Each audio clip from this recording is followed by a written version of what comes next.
Chapter 11. A wilderness of buildings sinking far, and self-withdrawn into a wondrous depth, far sinking into splendor without end. Fabric it seemed of diamond and of gold, with alabaster domes and silver spires, and blazing terrace upon terrace, high uplifted. Wordsworth. But when, after a sleep which although dreamless, yet left behind it a sense of past blessedness, I awoke in the full morning, I found indeed that the room was still my own, but that it looked abroad upon an unknown landscape of forest and hill and dale on the one side, and on the other upon the marble court, with the great fountain, the crest of which now flashed glorious in the sun, and cast on the pavement beneath a shower of faint shadows from the waters that fell from it into the marble basin below. Agreeably to all authentic accounts of the treatment of travelers in fairyland, I found by my bedside a complete suit of fresh clothing, just such as I was in the habit of wearing, for, though varied sufficiently from the one removed, it was yet in complete accordance with my tastes. I dressed myself in this and went out. The whole palace shone like silver in the sun.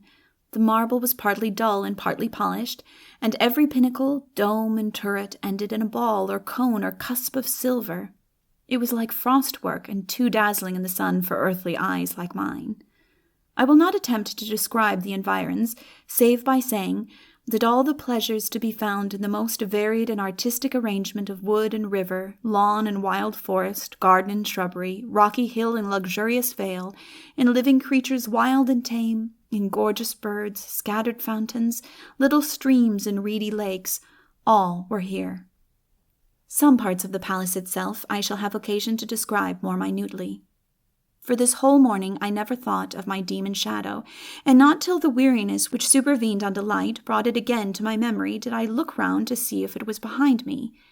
It was scarcely discernible. But its presence, however faintly revealed, sent a pang to my heart, for the pain of which not all the beauties around me could compensate. It was followed, however, by the comforting reflection that, peradventure, I might here find the magic word of power to banish the demon and set me free, so that I should no longer be a man beside myself.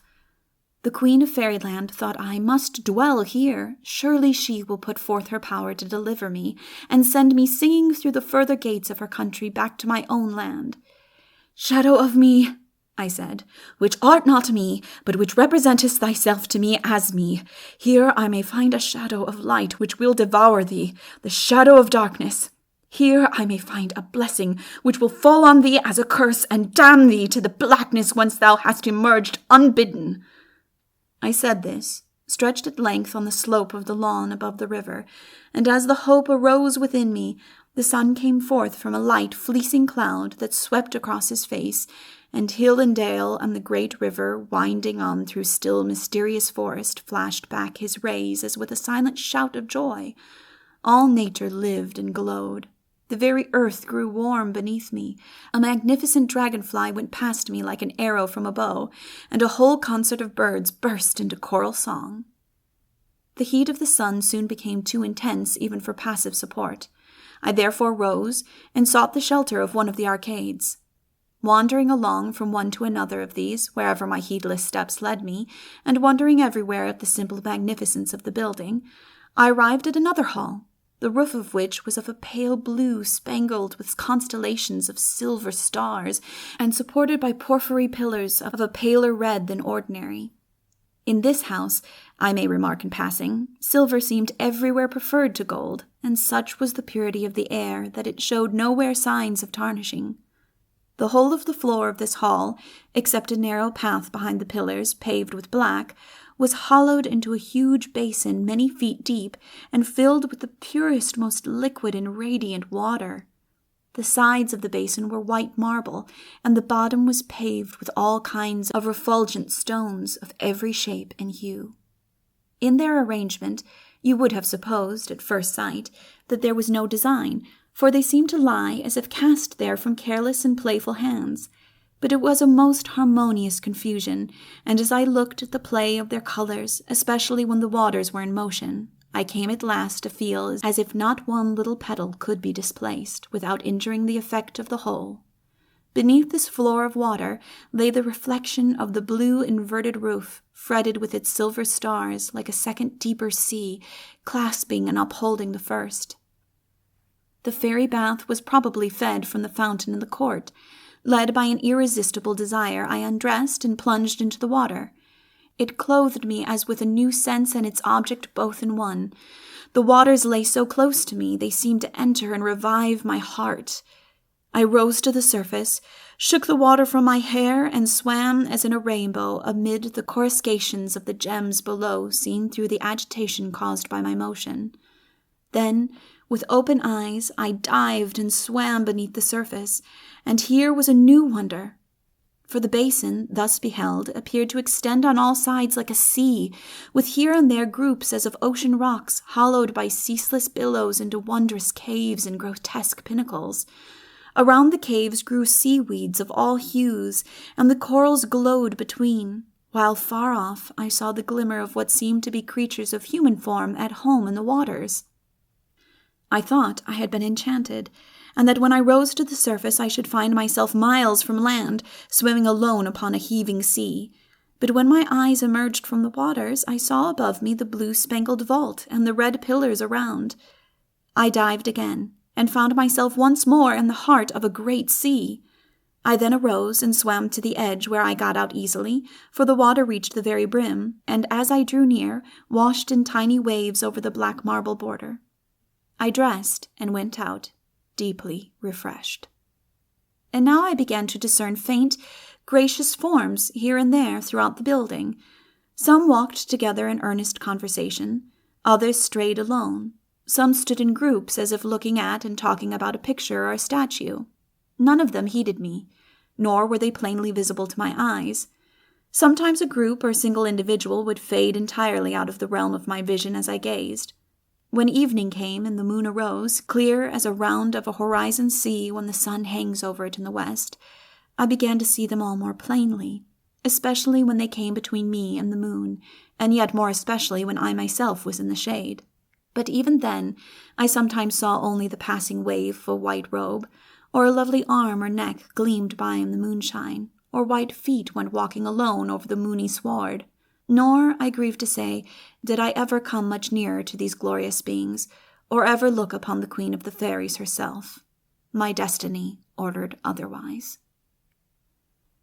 In this palace of marble and silver, and fountains and moonshine, I spent many days, waited upon constantly in my room with everything desirable, and bathing daily in the fairy bath.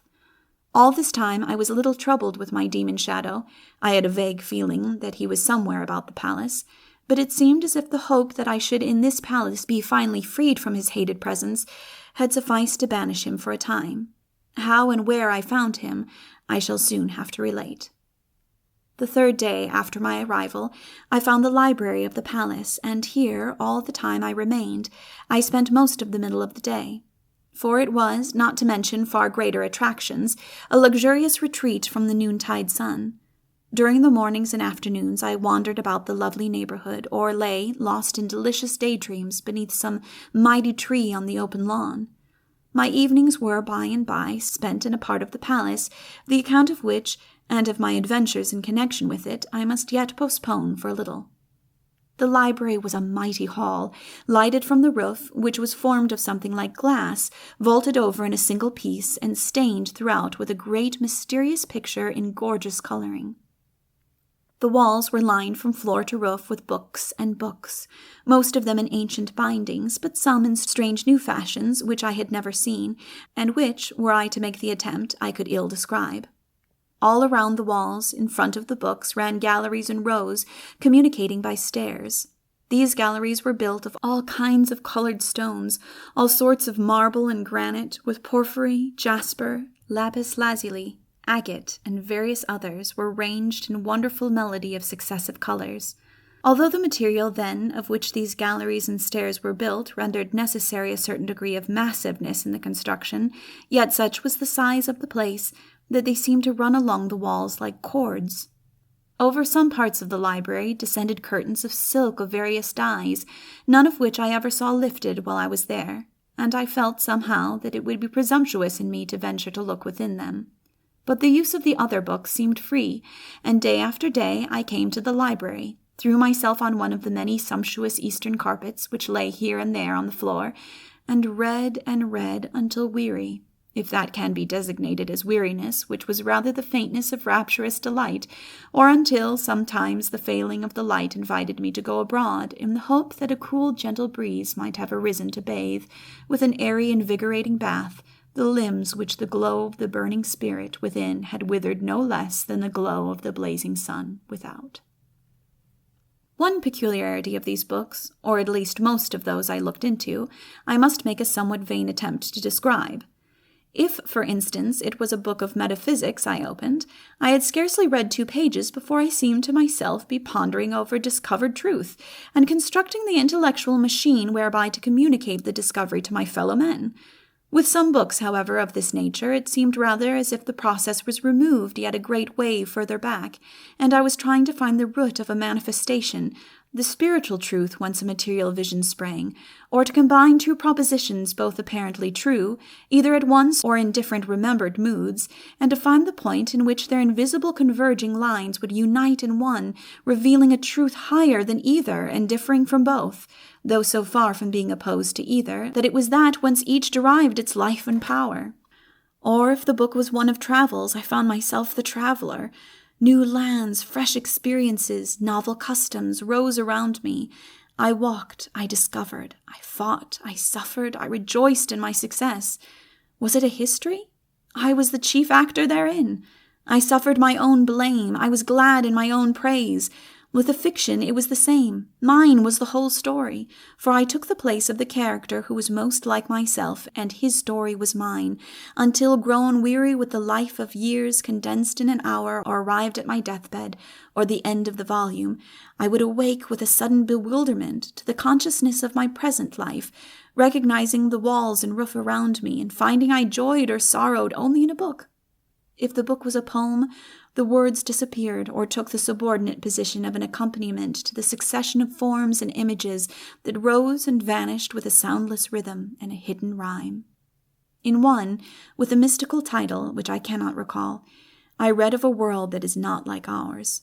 The wondrous account, in such a feeble, fragmentary way as is possible to me, I would willingly impart.